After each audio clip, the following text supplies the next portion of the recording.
नमस्कार सर्वांना, श्री स्वामी समर्थ।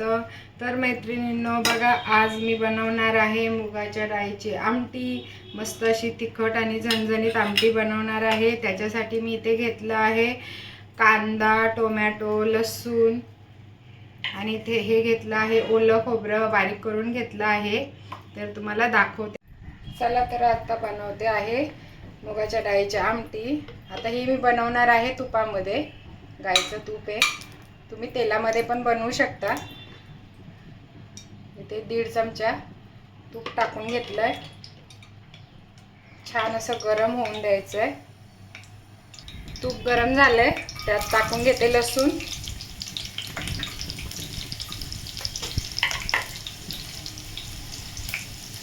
जिरे, मोहरी,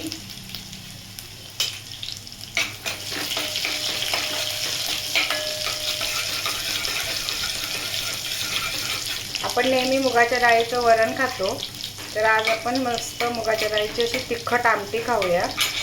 बघा कशी बनवते ते।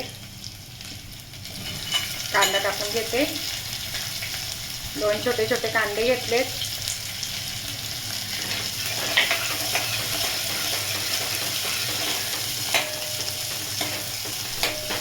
कांदा चांगला सॉफ्ट होईपर्यंत परतून घ्यायचा आहे। कांदा परतलाय, आता त्यात टोमॅटो टाकून घेते।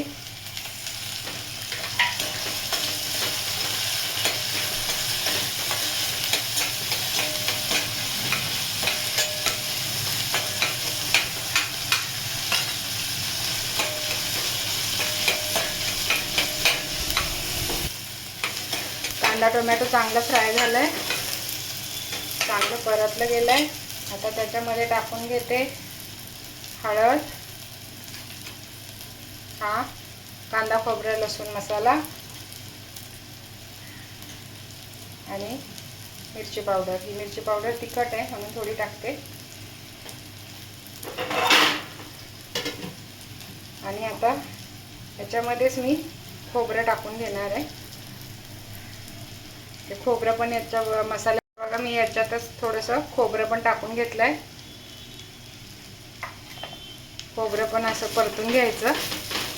या मसाल्यांबरोबर खोबरं परतल्यामुळं मुगाच्या डाळीची आमटी खूप छान टेस्टी लागते। आता बघा हे छान परतलंय। आता त्याच्यामध्ये मुगाची डाळ टाकून घेते।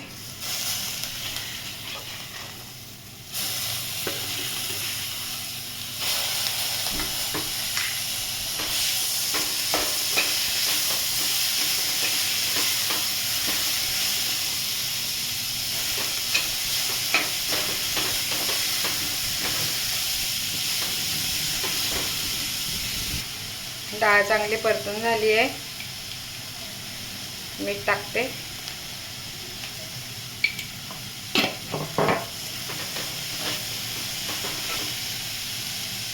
आता त्याच्यामध्ये पाणी टाकून शिजवून घ्यायची।